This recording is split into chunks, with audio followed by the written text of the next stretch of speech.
ప్రేక్షకులందరికీ వార్తా హెల్త్ కార్యక్రమానికి స్వాగతం. మనం ప్రీవియస్ ఎపిసోడ్‌లోని త్రిదోషాలలో మొదటిదైన వాత తత్వంలో మొదటి దాని గురించి చెప్పుకున్నామండి. అలాగే ఇప్పుడు రెండవదైన డ్రైనెస్. దీని లక్షణాలు ఏ విధంగా ఉంటాయి? మనం ఎటువంటి జాగ్రత్తలు తీసుకుంటే వీటి నుంచి బయటపడతాం? ఇలాంటి అంశాలన్నీ మనతో మాట్లాడడానికి మన ముందున్నారు ప్రముఖ యోగా మాస్టర్, పతాంజలి యోగా సమితి తెలంగాణ స్టేట్ ప్రెసిడెంట్ వసపరి శివుడు గారు. వారితో మాట్లాడి మరిన్ని వివరాలు తెలుసుకుందాం. నమస్తే సార్. నమస్తే అండి. డ్రై అనేది ఉంది సార్. ఈ డ్రైనెస్ ఎలా ఉంటది? ఏ విధంగా ఉంటది? అలాగే దీని లక్షణాలు ఎలా ఉంటాయి? వాయువు గాలి దేన్నైనా డ్రైగా మారుస్తుంది. ఎగ్జాంపుల్ మనం బట్టలు తడిగుడ్డల్ని మనం గాలిలో వేస్తే డ్రైగా మారతాయి. అంటే పొడి బారేటట్టుగా చేస్తుంది. సరిగ్గా మన బాడీని కూడా ఈ వాయువు వాతతత్వము పొడిగా మారుస్తుంది, డ్రైగా మారుస్తుంది. ఈరోజు చాలామంది ఎక్కువ మంది ఈ డ్రైనెస్‌తో సఫర్ అవుతున్నారండి. హ్మ్. ముఖ్యంగా మన ఇండియాలో సౌత్ ఇండియాలో ఈ సమస్య తక్కువగా ఉంటుంది. సౌత్ ఇండియాతో కంపేర్ చేస్తే నార్త్ ఇండియాలో ఈ సమస్య ఎక్కువగా ఉంటుంది. అక్కడ వారు దాన్ని వారి తగిన ఆహారపు అలవాట్లతో దాన్ని నియంత్రించుకోగలుగుతారు. ఇంకా నార్త్ ఇండియా, సౌత్ ఇండియా కంటే కూడా మన ఇండియా కంటే కూడా వెస్టర్న్ కంట్రీస్‌లో అంటే చల్లని ప్రదేశాలు ఏవైతే ఉంటాయో వెస్టర్న్ కంట్రీస్ అక్కడ ఈ సమస్య ఇంకా ఎన్నో రెట్లు ఎక్కువగా ఉందండి. చాలామంది నాకు కాల్ చేస్తూ ఉంటారు.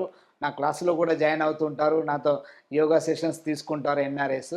ఈ చల్లని ప్రదేశంలో ఈ డ్రైనెస్‌తో బాధపడుతూ ఉంటారు. ఈ డ్రైనెస్ అనేది అనేక సమస్యలకు దారితీస్తుంది. ఈ డ్రైనెస్‌లో 2 రకాలు ఉంటాయి. ఒకటేమో ఎక్స్‌టర్నల్ డ్రైనెస్, రెండోది ఇంటర్నల్ డ్రైనెస్. ఓకే. ఈ ఎక్స్‌టర్నల్ డ్రైనెస్‌లో వచ్చేసి మన స్కిన్ డ్రైగా మారుతుంది. ఇది ఎక్కువగా ఎప్పుడు ఉంటుంది? చలికాలంలో ఈ సమస్య ఎక్కువగా ఉంటుంది. ఈ మొత్తం వాతం అంతా కూడా చలికాలంలో ఎక్కువగా ప్రభావం చూపిస్తాయండి. ఇంతకుముందు మనం మాట్లాడుకున్నటువంటి కదలికలు, స్టిఫ్‌నెస్ కూడా చలికాలంలో ఎక్కువగా ఉంటాయి. మిగతా కాలంలో కూడా తక్కువగా ఉంటాయి. ఈ డ్రైనెస్ కూడా చలికాలంలోనే ఎక్కువగా ఉంటుంది. మిగతా సీజన్‌లో కూడా ఉంటుంది. ఎవరికి ఇప్పుడు చెప్పినట్లుగా చల్లని ప్రదేశాల్లో ఎక్కువ ఉన్నటువంటి వాళ్ళ లోపల సంవత్సరం పొడుగునా ఈ సమస్య ఉంటుంది. ఈ స్కిన్ డ్రైనెస్ అందుకే మనకి వాతం పెరిగినట్టు గుర్తే మన స్కిన్ డ్రైగా మారుతుంది. కొంతమందికి ఈ తలలో డాండ్రఫ్ ఇది కూడా డ్రైనెస్ కిందనే వస్తుంది. డాండ్రఫ్ వల్ల హెయిర్ ఫాలింగ్ అవ్వడము, ఎప్పుడూ ఇబ్బందిగా ఉండడము, ఈ స్కిన్ డ్రైనెస్ వల్ల వచ్చేటట్టు. అంటే కొంతమందికి పెదవుల్లో పగుళ్ళు పగులు. రావడము, ఫేస్ పైన పగుళ్ళు రావడము, యాంకిల్ మెడమల్లో పగుళ్ళు రావడము, ఇదంతా కూడా ఎక్స్టర్నల్ డ్రైనెస్‌లో వస్తుందండి. దీనికోసం మనం ఏం చేస్తాం? జెల్లీస్ వాడతాము, లేదా కోల్డ్ క్రీమ్స్, లేదా రకరకాల జెల్లీస్. ఇదన్నీ కూడా టెంపరరీ సొల్యూషన్ అండి. మనకి టెంపరరీ మనకి యూజ్ ఉంటుంది. కానీ హ్మ్. పర్మనెంట్ సొల్యూషన్ కాదు. చాలా మంది ఏ సీజన్ అయినా సరే మాయిశ్చరైజర్‌ని వాడుతూనే వాడుతూనే ఉంటారు. ఉంటారు. ఇది మరిన్ని సమస్యలకు దారితీస్తుంది. కంపెనీలో తయారైనటువంటి ఈ జెల్లీస్ కానీ, ఈ క్రీమ్ కానీ సైడ్ ఎఫెక్ట్స్ కూడా కలిగి ఉంటాయి. ఎందుకంటే అందులో ఉండేటటువంటి preservatives, preservatives, chemicals. Chemicals side ఎఫెక్ట్స్‌ని కలిగిస్తాయి. అందుకని పర్మనెంట్ సొల్యూషన్ అది కాదు. పర్మనెంట్ సొల్యూషన్ వచ్చేసి మన భోజనం లోపల నూనె తగినంత తీసుకుంటే మన ఈ డ్రైనెస్ అనేది రాకుండా ఉంటుంది. అంటే ఆయిలీ ఫుడ్ తినకూడదంటారు కదా! ఆయిలీ ఫుడ్ తినాలి. ఆయిలీ ఫుడ్ అంటే కంప్లీట్ ఆయిల్ ఫుడ్ కాదు ఇక్కడ. ఓకే. మన భోజనంలో నూనె తప్పకుండా ఉండాలి. ఈ రోజుల్లో అనేక మంది అసలు నూనె లేకుండా వంటలు తినమని చేస్తారు. అనేక మంది సజెస్ట్ చేస్తూ ఉన్నారు. దానివల్ల వందలు, వేలు, కోట్లలో ఈ సమస్య పెరిగిపోతున్నాయి. నిజానికి మన భోజనంలో నూనె లేకుండా ఏ రోజు కూడా భోజనం చేయకూడదండి. నూనె తప్పకుండా ఉండాలి. మన భోజనంలో వాతాన్ని తగ్గించేటటువంటి పదార్థాల్లో ఈ డ్రైనెస్‌ని ముఖ్యంగా మొత్తం వాత సమస్యని కంట్రోల్ చేసి పెరగకుండా కంట్రోల్ చేసేటటువంటి బెస్ట్ మెడిసిన్ లాగా పనిచేస్తుంది నూనె.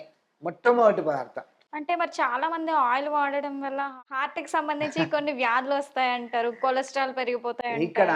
ఆయిల్ అనేది ఒరిజినల్ ఆయిల్ వాడితే ఈ సమస్యలు రావండి. మనం వాడుతున్న ఆయిల్ అంతా కూడా కల్తీ.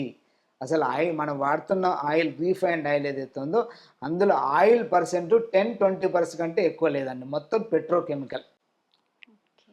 నిజానికి ఇక్కడ ఆయిల్ అంటే నేను ఏం చెప్తున్నాను? నూనె. తైలము అంటాం దీన్నే. గానుగ నూనె.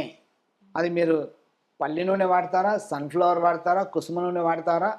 కొబ్బరి నూనె వాడతారా? ఏ నూనె వాడతారా అనేది మీ ప్రాంతాన్ని బట్టి, మీ టేస్ట్‌ని బట్టి, మీ అలవాటుని బట్టి మీరు వాడుకోవచ్చు. కానీ ఆ నూనె గానుగతో చేసిందై ఉండాలి. రీఫైండ్ ఆయిల్ కాకుండా ఉండాలి. గానుగ నూనెనే మనలో వాతాన్ని పెరగకుండా నియంత్రిస్తుంది. ప్రివెన్షన్ అండి ఇది. ఇది ఈరోజు మనం ఈ ఆయిల్ తినకపోవడం వల్లనే అందరి లోపల వాతం పెరిగింది. ఇవాళ 90% రీఫైండ్ ఆయిలే వాడుతున్నారు. మరి అందరి లోపల హార్ట్ అటాక్ పెరుగుతూ ఉన్నాయి. అందరి లోపల కొలెస్ట్రాల్ ఉంది. అందరి లోపల పెరాలసిస్ వస్తుంది. ఒక 30-40 ఏండ్ల కిందకి మనం అబ్జర్వ్ చేస్తే వెళ్తే ఎవరికి ఇప్పుడు వచ్చినట్టుగా కొలెస్ట్రాల్, హార్ట్ అటాక్స్, పెరాలసిస్, అవును. డ్రైనెస్ 40 ఏండ్ల కింద ఎవరికి అప్పట్లో లేదు. అసలు పాత కాలంలో ఎక్కువ నూనె వంటలే ఉండేవి. లేనే లేదు గానుగ ఎవరికి. నూనెలేసి అరిసెలు గాని, లేకపోతే ఆ కారణం సున్నుండలని ఏంటంటే ఇన్ని. ఆ రోజంతా కూడా అందరూ ఈ గానుగ నూనె వాడేవాళ్ళు. గానుగ లేకుంటే మిల్లులో తెచ్చుకున్నటువంటి ఆయిల్ వాడేవాళ్ళు. పూర్వకాలం అయితే గానుగలు, ఆ మధ్యకాలంలో వచ్చినటువంటి ఆయిల్ మిల్స్. రీఫైండ్ అనేది 30-40 సంవత్సరాల్లో వచ్చింది. రీఫైండ్ ఆయిల్ వచ్చిన తర్వాతనే ఇవాళ అందరికీ ఈ వాతం సమస్యలు పెరిగిపోతున్నాయండి. వాతాన్ని పెంచేటప్పుడు రీఫైండ్ ఆయిల్. రీఫైండ్ ఆయిల్ ఎందుకంటే రీఫైండ్ ఆయిల్ లేదు అసలు. వాతాన్ని నిరోధించేటటువంటిది ఆయిల్, స్వచ్ఛమైన ఆయిల్ గానుగ నూనె. గానుగ నూనె మన పూర్వకాలంలో మన పూర్వీకులు సంవత్సరం పొడుగునా ఏ రోజు నూనె లేకుండా భోజనం చేసేవాళ్ళు కాదు. ఒక్క సందర్భంలో తినేవాళ్ళు నూనె లేకుండా. మన ఇంట్లో ఓకే. ఎవరైనా చనిపోయినప్పుడు దాన సంస్కారాలు చేసి ఇంటికి వచ్చినప్పుడు ఆ ఒక్క పూట మాత్రమే నూనె లేకుండా పచ్చి పులుసుతో భోజనం చేస్తారండి. నూనె లేకుండా. ఎందుకంటే అప్పుడున్నటువంటి ఆ సందర్భంలో మనం ఉండేటటువంటి భావోద్వేగాలు, దుఃఖంలో ఉంటాం కాబట్టి, మన జీర్ణ వ్యవస్థ బలహీనంగా ఉంటుంది కాబట్టి, అప్పుడు ఆయిల్‌తో కూడినటువంటి భోజనం చేస్తే అది అరగదు కాబట్టి, అది విషతుల్యం అవుతుంది కాబట్టి, నూనె లేకుండా పచ్చి పులుసుతో తింటారండి ఆ ఒక్క సందర్భంలో. ఆ ఒక్క సందర్భం తప్ప ఇక ఏ సందర్భంలో కూడా నూనె లేకుండా భోజనం చేసేవాళ్ళు కాదు. వేల సంవత్సరాల నుంచి భారతదేశంలో. నూనె అత్యంత ప్రధానమైనటువంటిది మన భారతీయ భోజనం లోపల. వాతాన్ని 70% వ్యాధుల్ని రాకుండా నిరోధించేటటువంటి, వాతాన్ని నిరోధించేటటువంటి పదార్థం నూనె, గానుగ నూనె. ఇది మనం తినకపోవడం వల్ల ఇవాళ అందరి లోపల డ్రైనెస్ పెరుగుతుంది. ఇప్పుడు గానుగ నూనెలో మంచి సువాసన ఉంటుంది, మంచి జిగురు ఉంటుంది. ఇదే మన భూమి నుండి మన శరీరానికి లభించాల్సినటువంటి ప్రోటీన్ కాంటెంట్ అండి. ఈ జిగురులోనే వస్తుంది. ఇవాళ రీఫైన్ చేయడం వల్ల ఆ జిగురు తీసేస్తున్నారు. దానికి ఉన్నటువంటి ఆయిల్‌లో ఉన్నటువంటి పోషక విలువలన్నీ తీసేస్తున్నారు. అందులో ఉండేటువంటి కెమికల్స్ మాత్రమే. కాబట్టి ఆయిల్ తినడం లేదు మనం. ఇది ఒరిజినల్ గానుగ నూనె మన భోజనంలో సరైన మోతాదులో మనం ఇక్కడ సరైన మోతాదు, తగిన మోతాదు. అంటే రోజు ఆయిల్‌తో బిర్యానీ ఇవన్నీ తినమని చెప్పట్లేను. ఫ్రై చేసుకొని తినమని చెప్పట్లేదు. తగిన మోతాదులో మన భోజనంలో తగినంత నూనె, గానుగ నూనె వాడితే ఈ డ్రైనెస్ రాకుండా ఉంటుంది. మనకిప్పుడు వచ్చేసింది. ఏం చేయాలి ఇప్పుడు? దీన్ని డ్రైనెస్ తగ్గించాలంటే దీనికి నెయ్యిని మన భోజనంలో ఎక్కువగా ఉపయోగిస్తే ఈ డ్రైనెస్ తగ్గిపోతుందండి. పర్మనెంట్ సొల్యూషన్ రెగ్యులర్ మన భోజనంలో గానుగ నూనె. మనకిప్పుడు ఆల్రెడీ డ్రైనెస్ వచ్చేసింది. డ్రైనెస్ వచ్చినటువంటి వాళ్ళు పర్మనెంట్‌గా డ్రైనెస్ పోవడానికి జెల్లీస్ కాదు, ఆవు నెయ్యి ఒక 30 గ్రామ్ ఆవు నెయ్యి, 30 గ్రామ్ పెసరపప్పు, 30 గ్రామ్ బియ్యం. ఈ 3 ఈక్వల్ క్వాంటిటీలో తీసుకొని పెసరపప్పుని, బియ్యంని 5 టైమ్స్ వాటర్ వేసి మెత్తగా ఉడికించి అందులో 30 గ్రామ్ నెయ్యి వేసి బాగా కలిపితే పేస్ట్‌లా అవుతుంది. కొద్దిగా సాల్ట్ యాడ్ చేసుకొని ఉదయం బ్రేక్‌ఫాస్ట్‌లో తీసుకుంటే 30-40 డేస్ తీసుకుంటే ఎంత డ్రైగా ఉన్నటువంటి స్కిన్ అయినా కూడా తిరిగి సాఫ్ట్‌గా అవుతుంది.